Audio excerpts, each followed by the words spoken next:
بسم اللہ الرحمن الرحیم اللہم افتح علینا حکمتک وانشر علینا رحمتک یا ذو الجلال والاکرام۔ تو جی ناظرین، الحمدللہ عز وجل طریقہ جدیدہ ہماری کتاب جاری و ساری ہے اور اس کا ہم تیسرا جز پڑھ رہے ہیں، اور آج اس کا سبق نمبر 13 الدرس الثالث عشر پڑھیں گے۔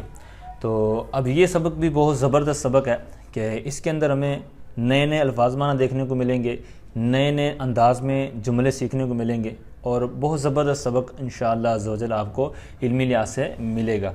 تو آئیے سب سے پہلے ان کے الفاظ معنی دیکھتے ہیں، پھر ان کے واحد جمع ہیں کچھ جو آگے سبق میں استعمال ہوں گے، پھر ان جملوں کو ہم نے انشاءاللہ لینا ہے، تو اس طرح ہمارا سبق کلیئر ہو جائے گا۔ تو سب سے پہلے فرمایا کہ تشتریکو۔ اب جس طرح میں نے پہلے بھی عرض کیا ہے کہ گرامر جو عربی گرامر ہے تو یہ آپ کو آتی ہوگی تو بہت زیادہ حد تک آپ کو یہ مہارت خود بخود آنا شروع ہو جائے گی، ترجمہ کرنے کے حوالے سے، صیغہ بنانے کے حوالے سے، اس کو سمجھنے کے حوالے سے ٹھیک ہے۔ تو اب یہاں پر بھی اس طرح اس کی آپ کو جھلک دیکھنے کو ملے گی، تشتریکو۔ اب یہاں پر صیغہ کون سا یہ؟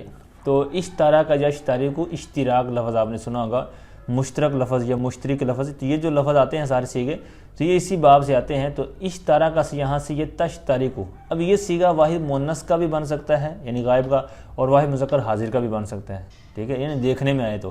لیکن چونکہ جب آپ کو گرامر وغیرہ آتی ہوگی تو ایک تو صیغہ پہچان لیں گے، پھر جب صیغہ پہچانیں گے تو آپ عربی عبارت کے جملے کے دوران یہ بھی پہچان لیں گے کہ یہاں صیغہ تو ہے لیکن یہاں پر ترجمہ کس کے حساب سے بنے گا، یعنی جس طرح یہ میں نے عرض کیا نا تشتریک کو دونوں صیغے بن سکتے ہیں، لیکن پھر درمیان کے اندر اس کا ترجمہ کریں گے کون سا؟ کیونکہ مذکر والا کریں گے تو مذکر والا ترجمہ بن جائے گا، مؤنث والا کریں گے ترجمہ تو مؤنث والا بن جائے گا۔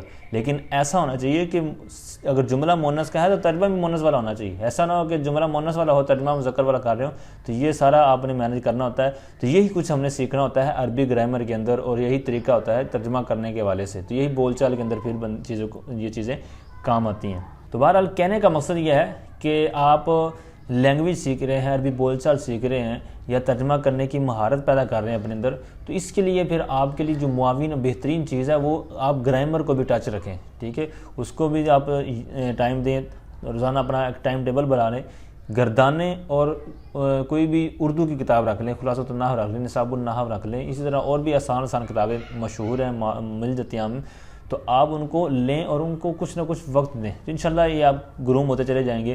تو آئیے سبق طرف بڑھتے ہیں۔ تشتریکو شرکت کرتی ہے، حصہ لیتی ہے، ینشئنا بناتی ہیں، ٹھیک ہے۔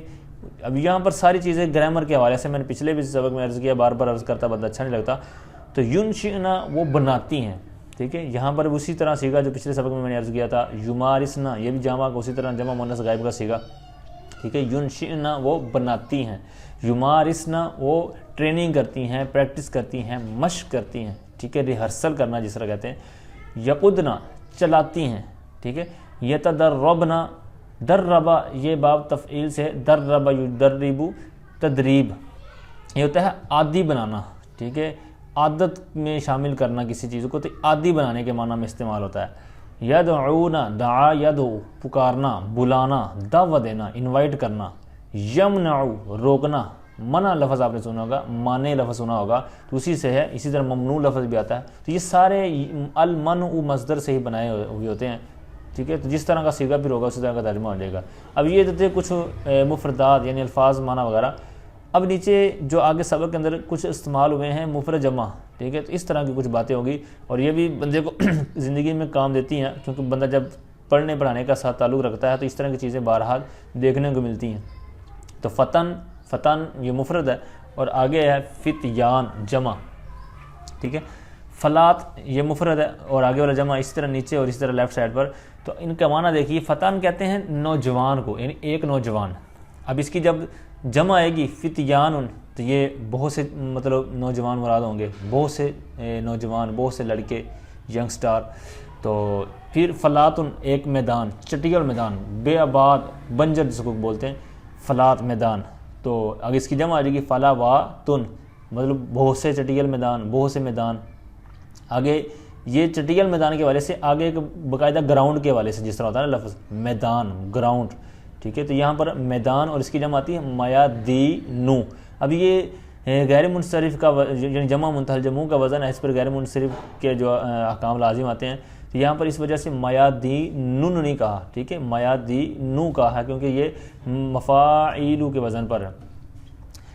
تو آگے مفرد ہے فتاتن، اب بالکل اسی طرح اس کا ترجمہ ہوگا لیکن یہ مؤنث کے طور پر ہے، فتاتن لڑکی، نوجوان لڑکی، ٹھیک ہے، فتیاتن نوجوان لڑکیاں، ٹھیک ہے، دوشیزگان جس کو بولتے ہیں۔ مشقتن، مشقت، یہ مشقت جو لفظ عام معروف ہے پر طاقت والا کام، مشقت والا کام، ٹھیک ہے، اسی سے جمع ہے مشاقو، کاف کی تشدید کے ساتھ یہ مشقتیں۔ اب یہاں پر اس کا آپ نے تلفظ تھوڑا سا دھیان کرنا ہے، اس میں بھی اکثر آپ نے دیکھا ہوگا غلطی کرتے ہیں، مشقت لفظ پڑھتے ہیں، مشقت، یہ صحیح نہیں ہے، مشقت یہ جو یہاں لکھا ہوا نا مشقت، یہ عربی کا تلفظ ہے، عربی کا لفظ ہے، تو اردو میں جب ہم بول چال میں لیں گے تو اس کو مشقت ہی کہیں گے، ٹھیک ہے، محنت و مشقت والا کام وغیرہ وغیرہ جو اس طرح جملہ بولا جاتا ہے، یہ مشقت میم کے فتح کے ساتھ، ٹھیک ہے۔ اسی طرح ایک لفظ آپ نے سنا ہوگا بخیل، تو یہ بخیل نہیں ہوتا، یہ بخیل ہوتا ہے۔ آگے فرماتے ہیں کہ تشترک الفتیات فی ہذہ الایام فی جمیع امور الحیات۔ ابھی یہ پورا ایک جملہ ہے تو ان سب کے تقریباً آپ کو الفاظ معنی آتے ہوں گے، تو جو آپ کو الفاظ معنی آتے ہیں انہی کو بھی ایک ترتیب کے ساتھ آپ نے ترجمے میں سیٹ کر دینا تو آپ کا ترجمہ کلیئر ہو جائے گا۔ تو فرماتے ہیں کہ عورتیں، لڑکیاں، فتیات یہ جمع تھا، تو لڑکیاں یا جو بچیاں ہیں یہ شرکت کرتی ہیں فی ہذہ الایام، ان دنوں یعنی آج کل یا ان دنوں یہ شرکت کرتی ہیں، کدھر شرکت کرتی ہیں؟ فرماتے ہیں فی جمیع امور الحیات، امور یہ امر کی جمع ہے یعنی کام کاج اور اس طرح کے معنی میں معاملات وغیرہ، تو یعنی کیا ترجمہ بنے گا؟ ان دنوں لڑکیاں یا بچیاں یا دوشیزگان یہ کیا کرتی ہیں؟ شرکت کرتی ہیں زندگی کے جمیع معاملات میں، یعنی زندگی کے جمیع معاملات میں آج کل یہ عورتیں یا لڑکیاں شرکت کرتی ہیں۔ آگے وَيُسَابِقْنَ الْفِتْيَانَ فِي كُلِّ الْمَيَادِينِ فَهُنَّ يَتَعَلَّمْنَ وَيَدْرُسْنَ وَيُمَارِسْنَ أَعْمَالَ الْجُنْدِيَّةِ۔ تو سابقہ یسابقو مسابقتاً، یہاں پر اسی معنی سے ہوگا مقابلہ کرنا، ٹھیک ہے، مسابقہ کرنا، مقابلہ کرنا، تو یسابقنا وہی جمع کا صیغہ، اسی لحاظ سے آپ نے ترجمہ اس کو فٹ کرنا ہے۔ یسابقنا وہ مقابلہ کرتی ہیں، مسابقت کرتی ہیں۔ اب فاعل فعل یہ پورا ہو گیا، اب آگے ہے مفعول، ٹھیک ہے، الفتیانہ مفعول بہ، تو وہ عورتیں جو ہیں، وہ بچیاں جو ہیں، الفتیات کی طرف جو ضمیر لوٹے گی، وہ یسابقنا، اور وہ لڑکیاں، وہ بچیاں مقابلہ کرتی ہیں کن کے ساتھ؟ الفتیانہ بچوں کے ساتھ، وہ بچیاں بچوں کے ساتھ یعنی لڑکیاں لڑکوں کے ساتھ مقابلہ کرتی ہیں، کس معاملے میں؟ کہتے ہیں فی کل المیادین، ہر میدان میں، یعنی زندگی کے جو بھی میدان ہیں کس لحاظ سے ہو، تو کیسے آگے وہ بات آ رہی ہے، تو کیا کرتی ہیں؟ یہ مقابلہ کرتی ہیں۔ فہنہ، تو یہ فہنہ مطلب یہ جو بچیاں ہیں، فتیات کی طرف ضمیر لوٹے گی، یعنی یہ جو بچیاں ہیں یہ کیا کرتی ہیں؟ کس معاملے میں یہ مقابلہ کرتی ہیں؟ فرماتے ہیں یتعلمنا، یہ تعلیم حاصل کرتی ہیں، یعنی بچے تعلیم حاصل کرتے ہیں تو یہ بھی بچیاں تعلیم حاصل کرتی ہیں۔ ویدرسنا، اور پڑھتی ہیں، ٹھیک ہے، یہ ایک معنی میں تقریباً دونوں لفظ ہیں لیکن الگ الگ طور پر۔ ویدرسنا، اور یہ پڑھتی ہیں، ٹھیک ہے۔ ویمارسنا، اور یہ یمارسنا کا بھی آپ نے اوپر معنی پڑھا تھا، مشق کرنے کے معنی میں، ٹریننگ کرنا، ٹھیک ہے، تو وہی یہاں پر آپ نے فٹ کر دینا ہے۔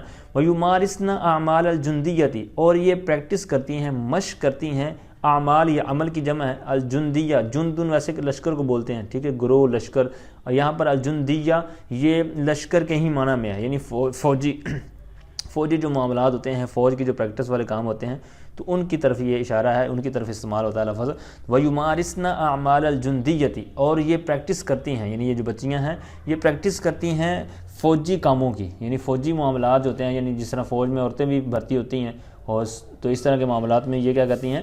پریکٹس کرتی ہیں، ان کی ٹریننگ کرتی ہیں۔ اچھا، آگے فرماتے ہیں فَيَخْرُجْنَ إِلَى الْفَلَاةِ، اور یہ میدانوں کی طرف نکلتی ہیں، ٹھیک ہے، فلات اوپر آپ نے اس کا معنی پڑھا ہے، تو یخرجنا خارجہ سے، ٹھیک ہے، تو یہ بھی آپ نے معنی لیا ہوا ہے، تو فیخرجنا تو وہ نکلتی ہیں، خارج ہوتی ہیں، الی المیدان، الی الفلاۃ، میدان کی طرف۔ ویتدربنا، اب دربنا نیا لفظ ہے، اس کا معنی اوپر آپ نے پڑھ لیا ہے، دربنا عادی بنانا، ٹھیک ہے، عادی بنانا یا مشق کرنا یا اس طرح کے اور معنی کے اندر بھی اس کو لیا جا سکتا ہے جس طرح کی عبارت ہوگی، لیکن ویسے اس کا معنی کیا ہے؟ عادی بنانا، ٹھیک ہے۔ تو وَيَتَدَرَّبْنَ عَلَى حَمْلِ السِّلَاحِ، فرماتے ہیں سلاح کہتے ہیں اسلحہ کو، ٹھیک ہے، ویپنز، تو اسلحہ اٹھانا، حمل کہتے ہیں اٹھانے کو، اور دربنا کا پر پہلے میں نے عرض کر دیا یہ تدربنا عادی بنانا، تو اسی کو آپ نے معنی کو سیٹ کرنا ہے. وہ یتدربنا علی حمل السلاح، اور وہ عادی ہوتی ہیں، عادی بناتی ہیں، یعنی اپنے آپ کو عادی بناتی ہیں اسلحہ اٹھانے کی، ٹھیک ہے، اسلحہ اٹھانے کا عادی بناتی ہیں. وتحمل المشاق، اور مشقت برداشت کرنے کی، ٹھیک ہے، تو ان سب کی وہ کیا کرتی ہیں اپنے آپ کو عادی بناتی ہیں. تو یہی ہوتا ہے، یہ جس طرح کہ آپ نے بھی دیکھا ہوگا ٹریننگ جب ہوتی ہے تو کتنے ان سے مشکل کام کروائے جاتے ہیں، ٹھیک ہے. جب وہ سلیکٹ ہو جاتے ہیں اور مطلب اپنا جاب شروع کر دیتے ہیں اس وقت اتنی ان کی مشقت نہیں ہوتی جتنی ٹریننگ کے اندر ہوتی ہے، ٹھیک ہے، تاکہ انہوں نے سلیکٹ کرنا ہوتا ہے بندے کو کہ یہ ہمارے معاملات آگے کوئی سنبھال پائے گا بھی کہ نہیں. تو اس لیے پھر جتنا پھر اس کا چیک کرنا ہوتا ہے انہوں نے، تو وہ باڈی کو چیک کرتے ہیں اس طرح ٹریننگ وغیرہ کے ذریعے. تو آگے کہتے ہیں وَيَقُدْنَ السَّيَّارَاتِ، یہ بھی آپ نے اوپر معنی پڑھا ہوا ہے چلانے کے معنی میں یقودنا، تو وہ چلاتی ہیں السَّيَّارَاتِ گاڑیاں، وہ کاریں چلاتی ہیں، گاڑیاں چلاتی ہیں. وَيَطِرْنَ بِالطَّيَّارَاتِ، اور طیارے اڑاتی ہیں، ٹھیک ہے، یعنی طیارے جو ہوتے ہیں جنگی طیارے وغیرہ تو وہ اڑاتی ہیں. وَيَشْتَرِكْنَ فِي الْأُمُورِ، اور وہ شرکت کرتی ہیں فی الامور الاجتماعیتی، اجتماعی مطلب سماجی جو معاملات ہوتے ہیں، سماجی کام جو ہوتے ہیں تو ان کے اندر بھی وہ شرکت کرتی ہیں، ٹھیک ہے. ایدن کا معنی ہوگا بھی، وَيَشْتَرِكْنَ فِي الْأُمُورِ الْاجْتِمَاعِيَّةِ ایدن، اور وہ سماجی جو امور ہیں ان میں بھی وہ شرکت کرتی ہیں. آگے ہے ینشئنا، اب اس کا بھی معنی اپنے اوپر پڑا ہوا ہے بنانے کے معنی میں ہے.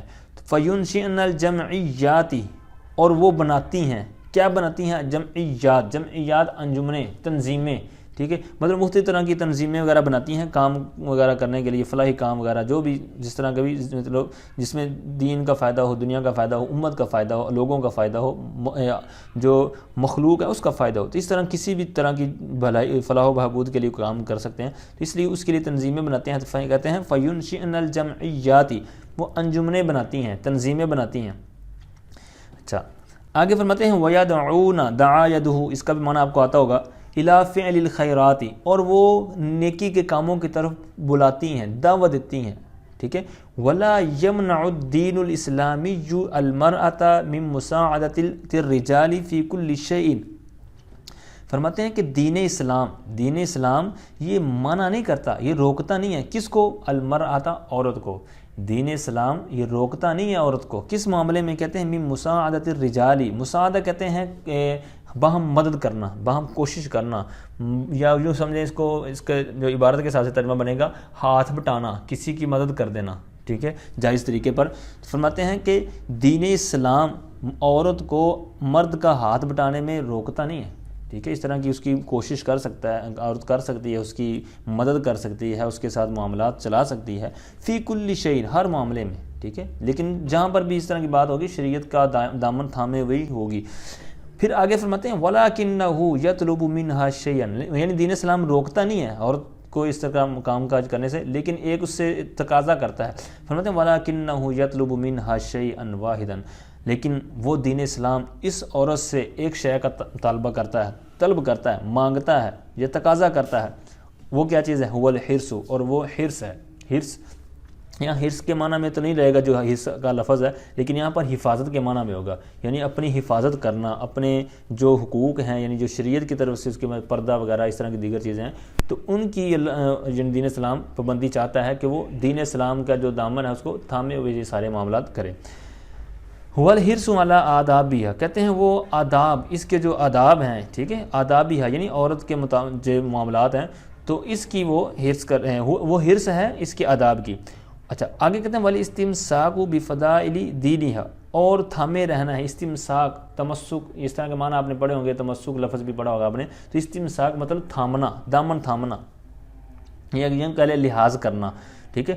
تو والاستمساک بفضائل دینها، اور اس کے دین کے فضائل کو تھامے رہنا، ٹھیک ہے. تو اس طرح کی جو چیز ہے وہ دین اسلام طلب کرتا ہے، تقاضا کرتا ہے. اور اس کے علاوہ اگر ان کی رعایت کرتے ہوئے کوئی کام کرتا ہے، عورت کرتی ہے یا مرد کرتا ہے، تو ٹھیک ہے، بالکل کام کرنا چاہیے، دین کا بھی کام کرنا چاہیے، دنیا کا کام بھی کرنا چاہیے، لیکن دین اسلام کی دھجیاں نہیں اڑانی چاہیے، ٹھیک ہے.